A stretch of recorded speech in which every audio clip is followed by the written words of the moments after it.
shirkan jaraa'id oo aanu u qabanayno shir jaraa'id oo ay qabteen odayaal dhaqana oo noo yimi oo nooga yimi beesha Samaroon run ahaantii shirka jaraa'id oo saxaafadda ay u gudbiyeen ayaanu damacnay annaguna inaanu jawaab ka bixino sababtoo ah anigu marka ugu horeysa walba shakhsi baan ahayo wali maanta ka hor maan soo fadhiisan media walina maan ka hadlin laakiin waxaan ugu kalifay inaanu ka hadallo shirkii jaraa'id ay qabteen nimankii noo yimi taasoo ah sixun waxu sheeg sixir ka daran waayo sababtu tahay haddii si aan u wada hadalay oo u dhigi lahaayeen kamanaan dabanimaadneen waan u dayn lahay waxa weeyaan waxay meel kaga dhaceen kulankayagii iyo isu imaatinkayagii aanu isu nimi iyo shirkii aanu qabsanay ee dhaqanka beesha waxaa dhacday inay noo yimaadeen nimankaasi nooga yimaadeen Boorame aanu ku qaabilay Hargeysa annakoo madax dhaqameed koobana oon ka koobnayn markaa garxajis iyo ciidagala laakiin qabiil ka sokeeya ah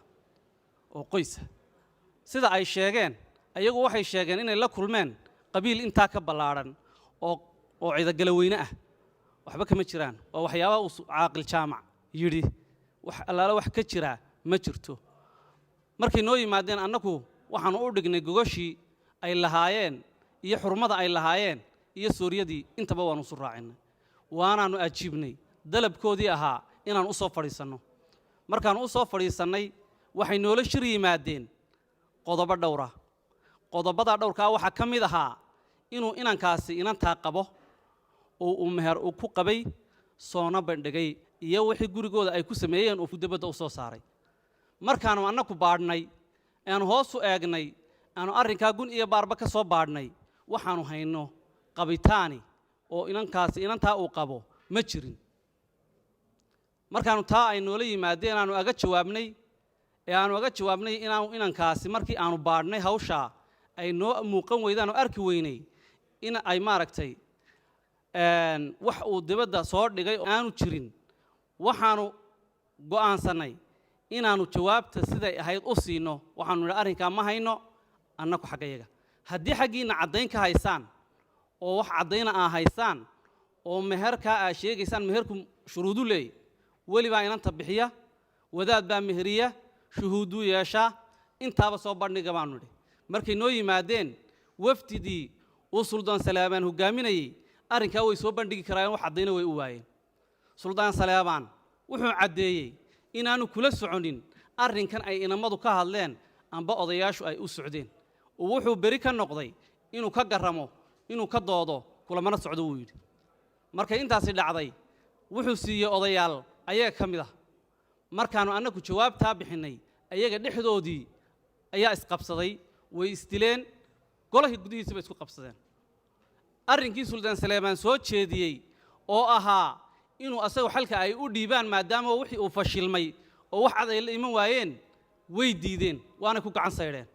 markay halkaa marayso waxaanu nidhi amba ayagu ay nala qaateen ay yidhaahdeen annagu aanu dib isugu noqonno hadalkoodii waxaa ku jiray inay yidhaahdeen ballan dambe aanu iskugu noqonnabay qolada ciidagala yidhaahdeen amba qolada Yoonis maanaan odhan annagu ayagaanu nidhi isku noqda wax caddaana la kaalaya soo caddaysta Suldaan Saleebaan sidaasuu nala qaatay annagoo ballankii sidii noogu xidhan yahay oo wax allaala wax nooga dambeeyay aanay jirin oonu sidii u sugayno oonay taleefon noo soo dirin oonay warbixin noo soo dirin ayay noo sheegeen xilli 3 galabnimo ah inay socdaan ay noo yimaadeen waxa aan u gudbinay inaanu maanta sugaynay xalayna sugaynay shirkaana ay baajiyeen oo xilli aan munaasib ahayn ay yimaadeen waxaanu halkaa ka nidhi markaa haynoo ahaato sabtida aanu ku sugaynay taana way noo jareen nooma iman waxaanu ku baraarugnay ayagoo hadalladan aan munaasibka ahayn media la soo galay run ahaantii waxaan u malaynayaa malaha waxay iska dhigeen niman inanta difaacayay laakiin umaan arkayn xaqiiqada marka laga hadlayo waayo sababtu tahay media waxa wax ku goblameen ay si xumeeyay buu ahaa wax cad oo loo soo shaandheeyay oo soo cadaaday in media la keena baa wanaagsan wixii golahaba ay ku waayeen haddana inay media dib u galiyaan waxaan u malaynayaa ceeb iyo nusqaan ayaga ku ahayd waxaanu leenahay aan hadalka soo koobe nimanka arrimaha ay sheegeen ay saxaafadda soo dhigeen waxba kama jiraan arrimada ay yidhaahdeen waxay kula socdaan inankooda annaku inan la xumeeyo cidnaba kulama soconno Soomaaliya waxaan u sheegaynaa hadday xaal noqoto iyo hadday xoolo noqoto haddii arrinkaa guurku caddaado inaanu diyaar u nahay gogashana diyaar u nahay weliba hadduu laakiin caddaan waayo oo wax la waaye uu noqdo waxaanu ka rabnaa hadalladii aan munaasibka ahayn ayna yidhaahdeen inay annaka xaal nooga keenaan ciidagalana xaal laga keenaan taasina waa ta kale ta ay dhigeen ay ciidagala ku yidhaahdeen hablaa ciidagalaanu ka oohin doonaa anna kuwa samaroonna ka oohin mayno kuwa Soomaaliyeedna ka oohin mayno dhammaanteedba inanna meel ay joogtaba sharaf bay naga mudantahay annaka cid kastaba ha ahaato taana annaku taasaanu ka leenahay ta hanjabaadda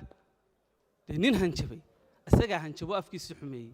nin caytamo sulaadiin caaye isagaa xumeeyey Suldaan Saleemaan wuu ku mahadsan yahay markuu garabkoodii ka baxay ee aanu midhii la iman ee markii hore noo yimi golaa noogu yimina iska baraxay markay caynkaa tahay anigu waxaan aaminsanahay haddaan qolada dhinacan ka soo jeedanahay inay nimankaas waxaan munaasib ahayn golaha la yimaadeen kuna sharaf dhaceen waxaanu leenahay Samaroon intaa waanu agahan weynay waxaan se u malaynayaa inaanay odayaashoodu dhaqanka arrinka kula socon waxaan noo cadaynay inaanay kula socon Suldaan Saleemaan oo ka mid ahaa oo marka horeba arrinkaas ugu noo yimi bari ka noqday waa ka hadhay nimankaasi arrinka ay noola yimaadeen waxaan malaynayaa inaanu arrinkii dhaqanka ahayn arrinkuna waxa weeyaan iyaga mudiciha waa mudiciye madacali arrinka iyaga mudiciha waxaanu nidhi wax soo cadaysta annaga cid walba way qaban kartaa Soomaali baanaanu u sheegaynaa annagu waxaanu u sheegaynaa oo kale niman reerkan ay ka hadlayaan aad baan ugu hanweynahay ee la yiraahdo makaahil waxaanu leenahay arrin la qabta ma aha idinkaanu idinka sugaynaa jawaab waxaanu leenahay marka ay ka hadlayaan maxay ay tooyeen inanka de wax soo cadaystaanu nidhi caddaan baanu doonaynaa markii caddaankii ayaan baanu ka sugaynay halkan ay leeyihiin sidaa uu sheegay ninka iga horreeyey waxa weeyaan iyaga dee mudiciha mudicina dariiqa uu leeyahay waa la yaqaanaa annagu marnaba uma naan jarin cid walbana wayna qaban kartaa annagu Soomaali weyn oo dhan baanu u sheegaynaa annagu arrinkaasi inaanu waxan qabto inaanu ahayn marka waxaanu leenahay halkan ay leeyihiin arrinka de markii hore shakhsi baa laga hadlayay waxaanu leenahay annagu meel bay kaga dhaceen de qaran dhan bay meel kaga dhaceen nimankan hadlayay iyadoo aanu arkaynay ninkan hadlaya inaanu dhaqanka waxba ka aqoonin uu sheegtay inuu dhaqan yahay ayaanu arkaynaa waayo qofka dhaqankii dadkoo dhan buu u dhaxeeyaa uu matala marka waxaanu leenahay arrinkaasi arrin deena qabta ma aha halkanna dee lagama garnaqsadee dee garnaqsigu sidii buu inoogu yaallay waxaananu dee annagu halkan u soo fadhiisanay niman idinla garnaqsanaya iyo niman qabiil wax ka sheegaya niman cid wax ka sheegaya midna ma nihine dadweynaha Soomaaliya waxaanu u sheegaynaa Soomaaliya oo dhan inaanu arrinkaasi aanu dee ma garanaysaa markuu qofku wax soo caddaysto marka loo soo fadhiisan waayo taasaa la yidhaahdaa kaga bax annagu caddays baanu sugaynay inay arrinka soo caddaystaan ayaanu sugaynay markaanu annagu dee ay wax soo caddaystaan aanu dee annagu arrinka kaga baxno taasaa la yidhaahdaa maxay tahay inay nagaga cawdaan ayay ahayd laakiin waxba dee soomay caddaysan halkaana waxaa ka caddaatay inay dee nimankani fadeexadun doonayeen Soomaaliduna waxay ku mahmahdaa nin xorana xurmaa deeqda bidana dherig baa deeqa anigu waxaan uga jeedaa taa nimanka halkan soo fadhiistay aanu isugu nimi sidii aanu ninbaa wuxuu yidhi